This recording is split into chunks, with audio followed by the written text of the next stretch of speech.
our country, but some incidents sometimes take place, but immediately with India also sometimes minorities suffered. সংবাদ মাধ্যম রয়টার্সকে সরাসরি জানিয়ে দিলেন শেখ হাসিনা, আমি সবাইকে বলছি এবার আমি দেশে ফিরব, তোমাদেরকেও একদিন ফিরতে হবে, সবাই মিলে আমরা আদালতে আত্মসমর্পণ করব।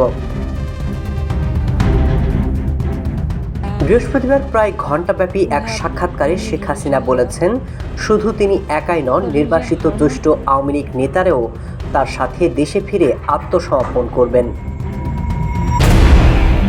এর আগে ইমেইলে এনডিটিভিকে দেওয়া সাক্ষাৎকারে এ বছরই দেশে ফেরার ঘোষণা দিয়েছিলেন শেখ হাসিনা, তবে এবারই তিনি সুনির্দিষ্ট সময়ের আভাস দিলেন।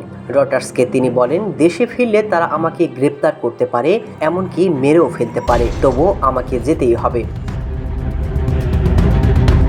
শেখ হাসিনা বলেন, তারা আমাকে ফিরিয়ে আনতে চায়, আমাকে ফেরত পাঠানোর জন্য তারা বারবার ভারতকে চিঠিও দিয়েছে, তবে আমি নিজেই যাব।